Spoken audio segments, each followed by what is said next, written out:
Welcome to the J.R. Hendrick Texan Night podcast dealing with early life, yours truly. And now,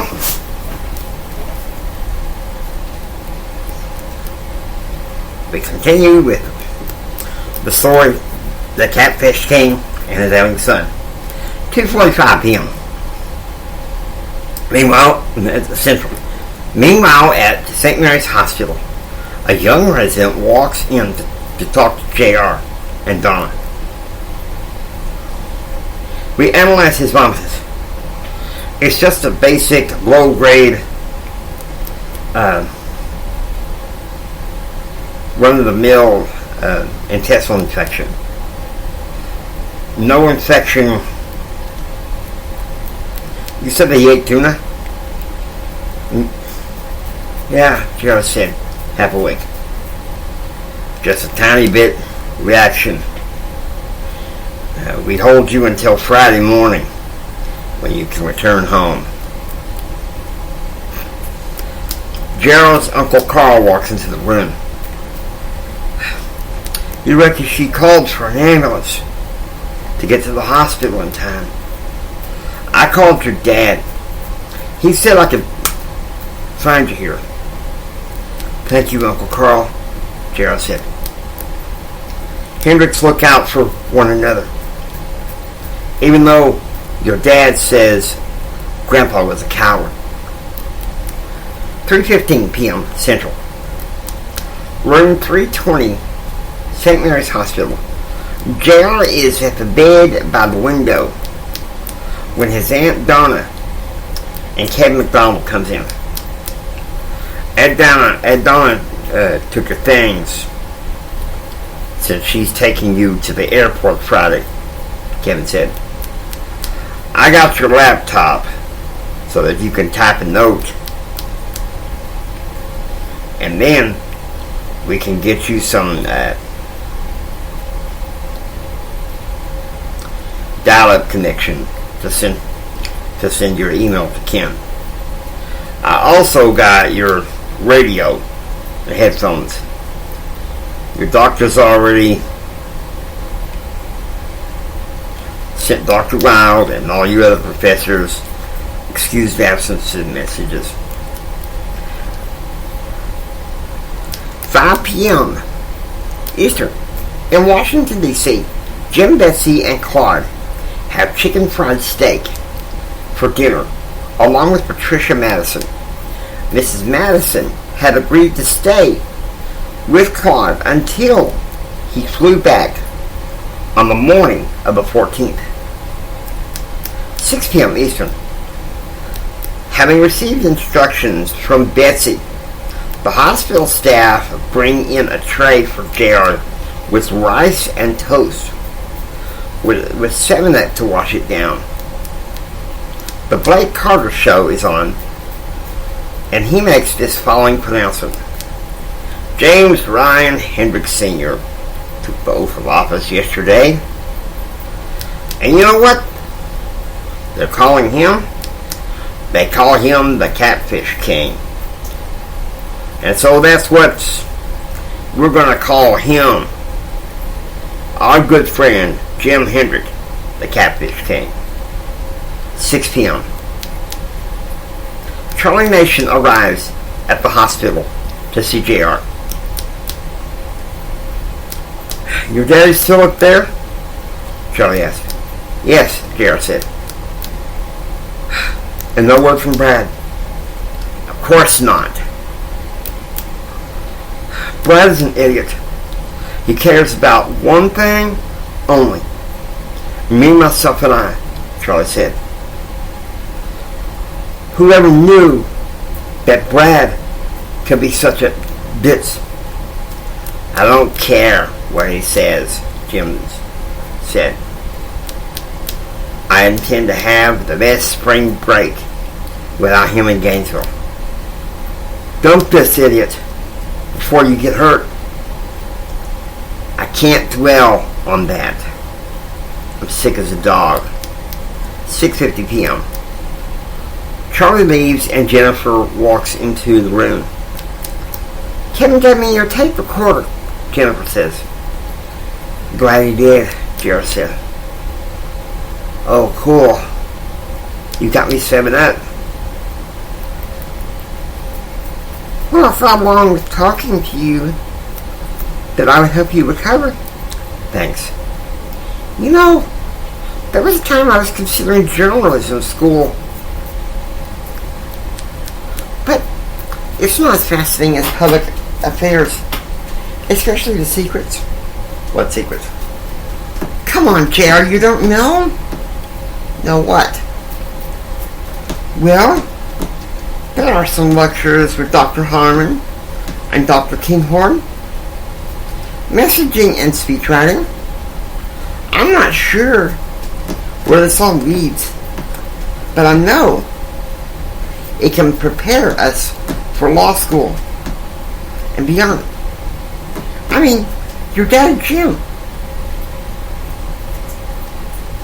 What the editorials are saying, they're calling him the Catfish King. Are you little big-eyed? That's what I like about you. Serious, but direct. I knew you about being honest. I love honest. Now, what are you going to do with this newfound information? And what's that have to do with me and my daddy? Nothing. I mean, Dr. Round has already written a letter of recommendation for you to have your internship with your daddy.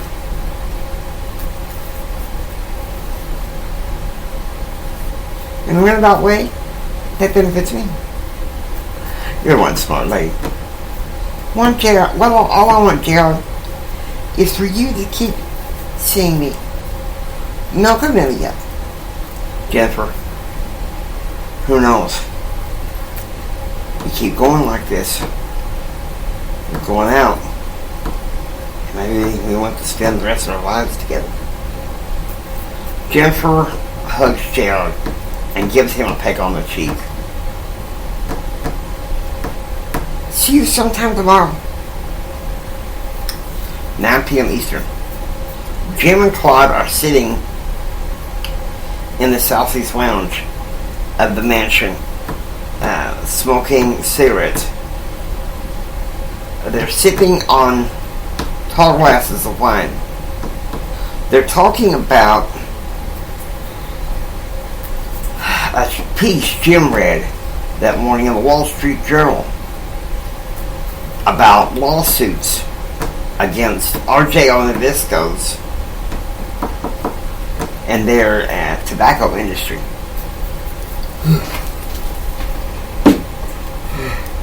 Every business decision sure as hell don't always need to be political, Jim said. I agree, Rod said.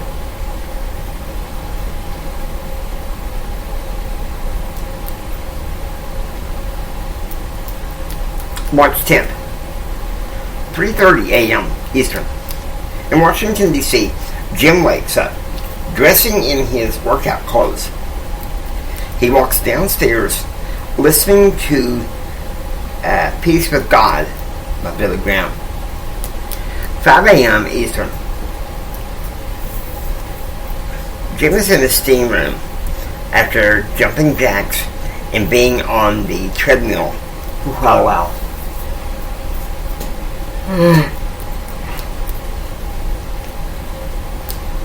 4:25 a.m. Central. Dr. Ray Gerard, an internist, walks into the nurses station at St. Mary's Hospital in Lubbock, Texas. Patient has been up twice, up and down last night. This patient seems to be suffering from some agitation, another nurse said. Intake says that he has an intestinal infection, probably due to low cortisol levels, the doctor said. Have Josephine draw some blood. from him at 6 a.m. Find out how his stomach is going. At the same time, JR opens up his IBM ThinkPad to write a letter to Ken, which he would send to his Aunt Donna to be put in his university email. Dear Colton, laid up here at St. Mary's Hospital. Have this intestinal crud and been sick for 2 days. I hope this email finds you well. Looking forward to seeing you for spring break. Please come up to Gainesville as soon as you can. 5:55 a.m. Eastern. Jim goes upstairs from the workout room to his home office on the first floor, where he begins reading in the Wall Street Journal, the New York Post, and the Fort Worth Mars Observer. That last newspaper was founded by Dwight Harner in 1984. Harner was a close associate of Jim Hendrick.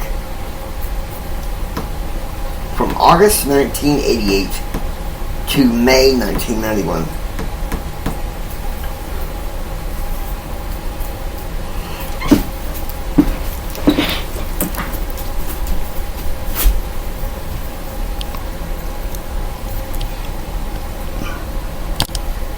We return back to the story.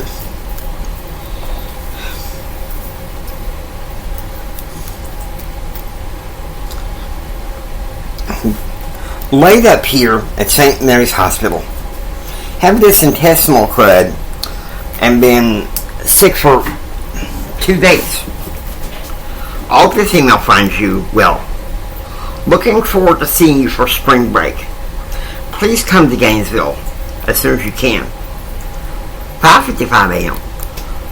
Jim goes upstairs from the workout room to his home office on the first floor, where he begins reading the Wall Street Journal, the New York Post, and the Fort Worth Mars Observer. The last one was established by Dwight Harner in 1984. Harner was a close associate of Jim Hendricks from August 1988 to May 1991. 5:10 a.m. Central. Meanwhile, back at St. Mary's Hospital in Lubbock, Dr. John Fantino, endocrinologist, walks up to the nurse's station. That's J.R. Hendrick. Room 320, bed B, the doctor asked. The attendant resident physician said that admission said that Mr. Hendrick cortisol levels were dangerously low. The doctor turned and said, make sure you get at least 5 or 6 vials of blood to test for the cortisol levels and other factors that might be contributing to the infection. Dr. Fontina then past the nurse's station and goes down to the second floor. He hands the lab orders under the door and goes down to the first floor. 5:40 a.m. Central. Dr. Pierce Cicero, independent endocrinologist, walks toward the nurse's station at St. Mary's Hospital. His pathogen samples shows no infection problem beyond what he's already had.